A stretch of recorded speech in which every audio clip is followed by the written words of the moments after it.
Berjalan kita bayangan berjalan, berlari kita bayangan berlari, dan bayangan tak pernah tertukar. Bayangan kita tetap kita, sekalipun kita kumpul orang banyak. Malam Isnin yang kemarinnya, nah coba hari Ahad itu kumpul, sudah kita bisa kumpul 5 juta hampir yang kumpul. Itu banyaknya bayangan di situ, berkecamuk, dan jejak kawan, dan duduk kawan. Tapi alhamdulillah bayangan tidak pernah tertinggal. Begitu kita boleh ke rumah, bayangan tetap ikut, dan ada pernah tak bohong, dan ada sejarahnya. Bayangan Adul tertukar dengan bayangan Indro. Bayangan Adul, bayangan Indro. Makanya hidup jangan resah, jangan susah. Yang mengakibatkan sakit hati, dengki hati, dunia jangan ditaruh di hati, aman. Kalau dunia ditaruh di hati, begitu tidak dapat, sakit hati. Kenapa? Kita anak di hati. Coba kalau kita tidak ditaruh di hati, aman. Ibu-ibu, kan di televisi Indonesia itu kan ada sering berita gasip selebriti. Nah, pokoknya TV ujungnya. Itu kan para artis kan muncul. Ada di situ muncul Raffi Ahmad. Raffi Ahmad tuh gagahnya dia tipis sama saya. Ketika Raffi Ahmad kemarin menikah, ada ibu-ibu yang terluka hatinya. Kenapa tidak pernah meletakkan Raffi Ahmad di dalam hati? Cuman kita mengagumi ia gagah. Tapi kenapa suami serpian nantu aku kawin pulang? Kenapa aku di rumah? Padahal aku hanya umur 76, berjalan tak maju terundur, 2 kali ngejungong dan juga. Tapi kenapa ia kawin marah? Padahal kalau suami sudah tua, ia kawin pulang, dukung saja. Kebetulan melarang berdua maharagu. Kalau dia tak pengertian, dia maharagu. Bila garing, angkat berdua. Kalau maka bayar berdua. Tapi kenapa kita harus sanggup menikahkan? Karena suami sempian pernah ada di hati sempian. Sehingga terbukalah wanita mana yang tak terluka hatinya. Sama wanita lain. Itu ada di film Indonesia. Dunia kalau ditaruh di hati, walaupun tidak sugih, tetap resah hati. Karena suami di hati, walaupun kada bungas lagi, kada gagah, tapi tetap kita sakit hati. Maka jangan ditaruh di hati. Amalannya sembahyang 5 waktu dipelihara. 1. Yang kedua, keutamaan sembahyang 5 waktu dipelihara. Allah angkatkan azab al-qabri. Tidak ada azab kubur. Kita kalau di kubur itu kata Nabi dalam kitab Sirus Salikin, kalau bisa selamat dari sempitnya kubur, niscaya anak yang belum balik meninggal dunia dia tidak akan sempit di alam kubur. Tapi ternyata anak kecil yang meninggal dunia tetap sempit di alam kubur, seperti dipeluk oleh ibunya dengan kasih sayang. Tapi walaupun dipeluk tapi merasa nyaman. Kalau orang yang maksiat tidak taubat, tidak terampuni dosanya, mati nanti dijepit oleh kubur hatta tahtalifa adlaluhu, sehingga terselisih tulang-tulang rusuknya. Tapi ada amalan supaya jangan diazab di kubur. Kata Imam Syafi'i, pertama, jangan suka menjelekkan orang, jangan suka menyebut kejelekan orang, sesat. Maka kita ini kalau sudah terbiasa menyebut jelek orang, kaya. Jangankan orang penceramah di sahabatnya, ceramah tadi satu mat sambatnya kayak itu ceramah dia mau undang dari tongkal kalau ceramah 20 menit aja kaya. Orang biasa kan di rumah tadi waktu lawas ceramah sambat di rumah dia lawas ceramah mana kursi orang malah setipis duit dulu boleh sambatnya juga. Penceramah lakas datang, sambatnya juga ya rumahnya jalan sudah tampung belum mulai dari sarapan dong dia. Coba selambat penceramah datang, sambatnya juga tim ya langsung datang. Orang sudah nak meraban datang dia, mentang-mentang laris datang terlambat terus dia. Setelah ada yang nyambat aku gimana? Orang dari Gerogok tadi mati-matian mengejar sampai ke sini. Kata kiai yang dari Jawa Timur kemarin, orang yang suka menyambut jiwa itu lagi ya. Tapi dari semuanya, Kan semua laki-laki, cuma kebanyakan laki. Kalau bibinya, memang sudah tahu. Bukan saya, beliau yang bilang. Maka itu mulai saat ini kita stop, jangan menyebut aib orang, jangan menjadikan orang, jangan suka menceritakan panau orang. Kenapa? Karena sesungguhnya kita berpanau juga. Cuman perbedaannya panau orang itu bulat kayak duit pen. Punya kita kayak sisik ikan tapi berumur sampai kedua. Sama ya berpanau. Kalau kita ini sama pada berkurang, dosanya berkurang. Cuman bedanya kurang-kurang itu letaknya di leher, jadi orang semua tahu kurang kita ini bekerja. Tapi sama pada berkurang, makanya sama pada berkurang. Ada saya bagi orang. Coba lihat Imam Abu Hanifah, ada mau menyambung cerita yang ada baik tentang orang. Kenapa? Karena setiap cerita yang ada baik belum tentu sesuai kenyataan. Ada kisah teman saya, orang ini lewat di kampung orang Sita Jawa. Sekalinya ada orang pengantinan, orang Banjar bertanya, sopo si mantin mbak? Kata orang Jawa, boten ngertos. Di orang Banjar, boten ngertos pengantin. Biarlah cerita di mana-mana ada nama pengantin, boten ngertos. Itu kan tidak cocok cerita dengan kenyataan. Minggu hadapan lewat lagi di kampung yang sama. Ada orang mati, bertanya lagi, sopo si mati mbak? Boten ngertos ya. Kembali mbak baras saja. Hanya seminggu kawin sudah mati kan? Banyak yang kritik dari ngokok aja. Kenapa di antara kita selalu ada fitnah? Karena ada orang yang suka menyambung cerita yang ada baik tentang orang lain. Imam Abu Hanifah terima. Kita ini jangan menyambung cerita, mendengar seorang bisa salah. Ada kisah. Orang nggak hidup. Pengantin hanya ini malam pertama mau mengadakan kejutan yang menyenangkan kepada istri, tapi kalau ada itu istilah anak muda namanya surprise, begitu. Manukar durian, pulang ke pasar manukar durian, manukar sebiji duriannya ada mayu, manukar dua duitnya ada mayu. Kenapa? Sebab karena ipar banyak. Ini namanya ikan kapar masak kuning, banyak ipar, seorang paning. Manukar sedikit gak cukup, manukar dua duitnya ada cukup. Pokoknya manukarlah yang belum langka, dibungkus rapat-rapat biar bau yang keluar. Dibawa ke kamar hasrat hati nanti tengah malam di atas jam 12 hanya membuka duriannya. Orang sudah guringan. Cuman kamarnya bersebelahan dengan pintu-A, maka alatnya terplit yang paling tipis yang 3 mm. Sedikitnya bergerak di sebelah kedengaran pintu-A, maka papannya pas menata dengan pintu-A dan ini agak pula. Begitu masuk ke kamar berdiaman, berinit kayak tikus termasuk ke dalam tumpukan beres, ada suara bergerak. Dikira sudah jam 12 ke atas, dikira minantuk, pintu-A sudah guring, pokoknya belum. Kenapa orang tua ada guring, orang tuanya gelisah? Kenapa di sebelah ini ada terdengar berbunyi-bunyi, bergerak atau bergoyang ada juga? Mungkin kadu baik kan, kada itu hanya anak punya ada signal bunyi benar. Jadi pikiran, abah jadi pikiran sudah di atas jam 12, lakinya berbisik kepada istrinya, ingat durian tadi, din, buka, encakin.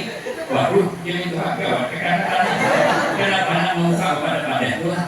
Jangan dijujur seorang dan paham kan? Sekali dibuka oleh bininya, karas banget. Waduh, jadi itu agak hanya terbuka sedikit sudah karas. Jadi jangan lagi paksa dipisik banget. Waduh, jadi itu agak ini taruh karas, pisik, berpaksaan pula. Pokoknya memaksa mau buka durian. Tadi kelepasan tangannya karena duri berdarah. Aduh bang, sakit darah ya. Yang laki ambil duriannya, makannya, makin nyamannya. Jadi itu kau kenyamanan. Anak punya berdarah. Caranya jangan laki. Juga bang, dia taruh di mama juga kau hadap ya juga. Waduh, dia juga kurangnya. Jaminan anak juga ambil bahan pula. Salah paham kan? Makanya kita jangan suka menyebut-nyebut tentang orang lain kecuali kebaikannya.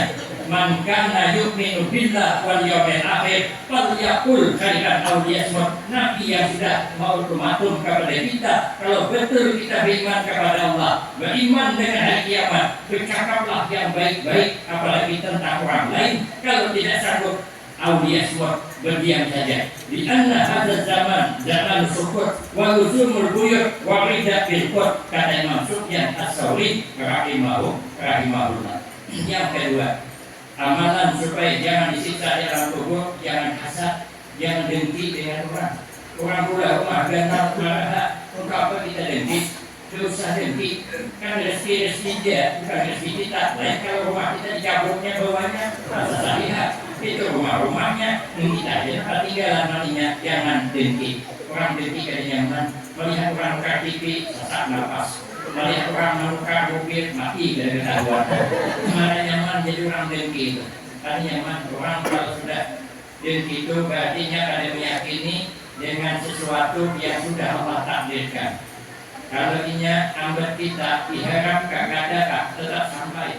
Tapi kalau itu bukan rezeki kita, berhikmat kita mengharap tetap akan sampai. Makanya kita ada perlu mengharap-harap kepunyaan orang. Kalau dalam kita hikam mengharap-harap kepunyaan orang, yuk saja nanti kecewakan dan itu dicela. Ada boleh mengharap-harap. Kalau kita tulang undangan orang tahlilan, pergi saja, jangan mengharap. Kalau orang bertahlil kita. Orang berdoa, amin kita. Ada hidangan keluar makanan, jadi hidangan. Berikan bila duit mengundang pulang, jangan doakan. Kita kalau rezeki kita ada diharapkan dapat, kalau dihendaki dapat, ada bisa mati jawabnya. Di satu kampung itu buaya masuk ke sungai, buaya laut masuk ke sungai, sehingga resah. Buaya ini merasa nyaman di sungai karena menyambar itik orang, merasa nyaman panjang terus dan ada di laut. Orang resah, panggil kepala desa, bagaimana menangani buaya ini? Dibunuh kada boleh, melanggar aturan. Harus kita keluarkan, bagaimana? Kata kepala desa, saya usul, kita undang semua masyarakat kumpul di sini dan kumpulkan yang jago-jagonya kumpulkan. Biar kita bersemangat karena disaksikan rumah sekampung. Siapa yang wani tajun mengandar buaya keluar, berhasil apa tidak, diupah duit 5 juta. Saatnya kumpullah jaga-jaga tadi, dudukan di pinggir parit tadi, jaga kepala desa, tahu tak? Apa tujuan saya memanggil sempian? Orang jaga paham saya. Itu ada buaya.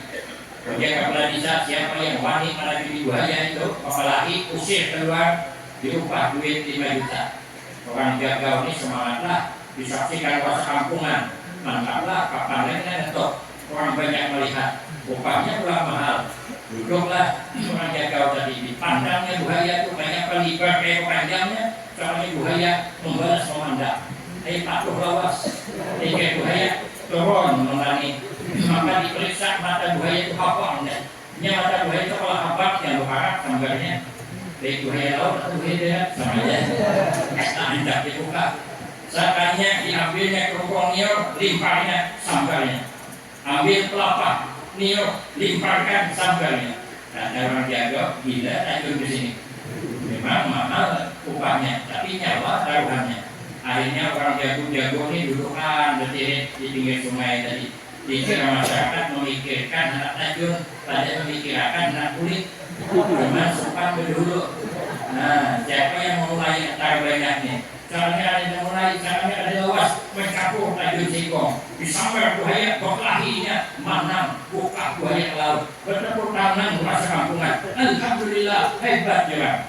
Ada orang jaga, sanggup mengusir buaya. Sama sarik, mananya aja.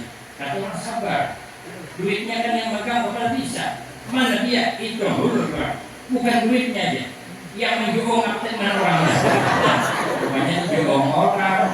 Siapa bungol nah kan KTP 5 juta. Kalau dikehendaki ingin dapat. Itulah rezeki tidak pernah tertukar. Maka itu kita jangan dengki. Sikit lagi. Dan sampai hari. Di dalam kitab Nasaihul Ibad, amalan supaya selamat di alam kubur, 1, al-ikhlas dan ibadah.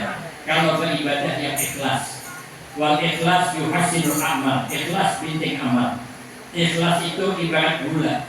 Walaupun gula itu kada pernah dihargai, tapi gula tetap manis. Walaupun gula selalu disalahkan, dia tidak pernah berubah rasa. Masuk ke warung kopi, sakannya kopinya kemanisan. Yang salah gula. Pak, ini kebanyakan gula. Nah, gula disalahkan. Masuk ke warung kopi kedua, kopinya pahit. Panggil lagi, Pak, ini kesedikitan gula. Gula kurang salah. 2 kali dah. Masuk ke warung ketiga, ukuran gula dengan kopi pas rasanya. Yang dipuji siapa? Nah, ini kalau mantap kopinya. Sampai warung bernama warung kopi. Ya, di warung gula ada kopi. Gula tidak timbul pada gula yang berperan nyaman apa tidak minuman. Kena giliran penyakit gula lagi. Nah, katanya Tuhan kena penyakit gula nih katanya. Tapi gula tidak pernah berubah rasa. Itu orang ikhlas. Makanya gula dimanapun Anda, semut tiba-tiba datangan. Entah dari penjuru mana datang kita tahu. Itulah gula. Makanya Abah Guru sekumpul gambaran orang yang amat ikhlas. Orang dari penjuru mana saja datangan hendak merasakan keberkahan daripada Saiful Haul. Semut datang hendak merasakan manisnya gula. Tapi kalau garam sekarung dianggap ada bakal dihong gula. Padahal semut itu mendatangi gula banyak resikonya. Dijajak orang, disinggung orang, disapui orang, kadang dibakar orang. Ada peduli. Begitulah Haul Abah Guru sekumpul. Datang kami dari Kemilahan sana, dari Kuala Tungkal, 16 bis yang datang. Aku kan tanggung-tanggung, dan itu banyak ibu-ibu yang sudah separuh ke atas umurnya dan pangkutan di gelombang. Tapi kada peduli, menyeberang 18 jam, ada peduli, takutan kada pada cuaca kurang baik. Kenapa? Hendak menyicip keberkahan daripada Saiful Haul karena ikhlas. Cuma ikhlas ini berat. Ada kiai, tuan guru duduk teman nong sorangan. Lalu ada pikiran. Makanya ini yang punya teman nong. Sekalinya teman nong ada pikiran sidin. Sudahkah aku nih sidin jadi orang dermawan yang ikhlas? Tapi aku nih sidin rancak aja bersedekah, tapi sudah ada termasuk ikhlas. Dia jangan berubah rasa. Kalau Abah Guru sekumpul, para muhibinnya ada bercerita dapat hadiah dari seseorang, duit yang banyak nilainya, besok pagi selesai dibagi karena berubah rasa. Kalau kita dapat duit ratusan juta, ada rasa senang. Begitu mengeluarkan, ada rasa sayang. Ada mungkin kita semuanya mengeluarkan, jadi habis semuanya. Jadi orang Tuan Guru ini berpikir, sudah ada saya ini orang pemurah yang ikhlas. Ada suara, ada di sini belum, ada di sini aku ikhlas sudah, ada di suara. Presiden boleh buktikan hari ini ulun berniat berapa aja dapat rezeki, semuanya ulun sedekahkan kepada satu orang yang pertama ulun jumpai daripada orang miskin. Saatnya ada lewat, ada ngatok pintu, saatnya masuk ke dalam, rupanya pos besar. Presiden ulun ada niat Tuan Guru anak bersedekah wan pian. Berapa hadiahnya? 5.000 dinar. Kisah Allah yang Guru dan Ram. Sekalinya 5.000 dinar. Ada yang mengatakan 1 dinar itu 4,5 gram. Ada yang mengatakan 1 gram, taruhlah 1 gram 2 juta segram kali 5.000, 10 M. Maka sidin semua kan suap ikut duit 10 M. Maka sidin sayangnya karena kesulitan sedekahkan. Sekarang separuh ada jumpa di sini naik puluhan. Tapi sudah terlihat semuanya disedekahkan. Sayang, caranya ada suara kan pemalar dua di sini. Dirian orang dipalakan dua. Makanya ulun bagi ceramah ke Banjar ini sudah 3 tahun atau tahun keempat. Berapa aja diberi kawan-kawan ulun ceramah, ulun kumpulkan bikin pesantren. Nah, Habib pernah, kawan Haji Yenti itu pesantrennya Putri nih, beliau pernah. Nah itu ya Putri, itu semua hadiah dari Kalimantan. Ulun ceramah selesai. Terus buat lagi di sebelahnya, waktu itu belum, baru hendak. Habis pulang 17 kali 15 3 tingkat. Pas selesai datangan rombongan dari pemangkin Tuan Guru pengasuh Pondok Pesantren Ibnul Amin Kak Sufyan Sauri bersama Ketua IPUI bersama anak keponakan kandung oleh Tuan Guru Kiai Muhammad Bakit, Tuan Guru Wajihuddin. Banyak lagi 36 orang pas selesai major. Jadi bilian orang aja di sini dipalarakan, apalagi dicuran. Ada di sini pokoknya sidang akan jualan. Sekarangnya rupanya hari itu ada orang miskin rambutnya panjang, orang berhari. Kalau tukang guntingnya bersebida 3, pangkas rambut, gunting rambut di Pekalongan masih. Saya 91 menurut di Pekalongan, tamat 95, bukan tamat sampai cuma tamatnya belum ada, karena nuntut ilmu kan boleh tamat, kalah boleh tamat, nuntut ilmu kan boleh, cuma belum boleh, umur 25 ada. Nah, jadi kurang, bersebida pangkas rambut, dia orang yang panjang rambut. Hendak kali bergunting tapi duit belum ada. Kemudian tukang gunting kata papa, dia gratis saja, ngomong ulun dari guntingan. Lalu bergunting sedikit. Keluarlah kiai membawa duit 5.000 dinar tadi, melihat ada orang miskin bergunting. Nah, raja kisiden, para kisiden dan sana ini ada hadiah kitikam. Ulun berniat berapa aja dapat hari ini, usidahkan kepada satu orang yang pertama berjumpai. Kemudian yang bergunting jangan dijual ke ulun, julung aja ke tukang gunting. Ulun berniat juga berapa aja dapat rezeki selama bergunting, hakim tukang gunting. Uji sidin dan sana dikirakan ini duitnya banyak. Ini 10M, bergunting 20.000 juga kan disini pemalar juga dia nih sudah dijuluk aku dia tak tahu pulang disini. Nampak banget ada ikhlasnya disini. Julunglah ke tukang gunting, jangan tukang gunting jangan dijulung ke saya, karena saya sudah pasang niat selama bergunting ini gratis. Kalau belum mengambil di sini berarti saya mau berniat julung aja ke lain menangis sedih. Ternyata yang bergunting wali, yang menggunting wali. Ternyata kalau kita beramal dari ikhlas, hina di hadapan orang yang mulia. Akhirnya sidin menyesal, bawain ke laut duit nih, buangin ke laut. Cuman ulun lupa nanya laut mana.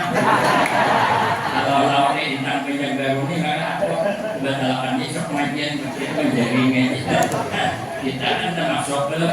Nah, karena kita belum termasuk orang yang ikhlas, kita berusaha meletakkan orang yang ikhlas beramal di dalam hati kita. Makanya Abah Sekumpul kita letak di hati kita, Abah Danau kita letak di hati kita, Datuk Kelampayan kita letak, para aulia kita anggap di hati. Untung sudah kalau orang mulia ada di hati kita, biar Allah bila memandang kita, terpandang di hati kita ada kekasihnya, yakinlah akan ketularan barakah dunia dan akhirat, husnul khatimah wasa'adah, amin Allahumma amin. Adapun kemuliaan sembahyang yang ketiga, keempat, kelima akan disambung pada episode selanjutnya. Ini rahasia penceramah yang Habib tahun dulu yang mengundang yang lain. Wabillahi taufiq wal hidayah. Wassalamualaikum warahmatullahi wabarakatuh.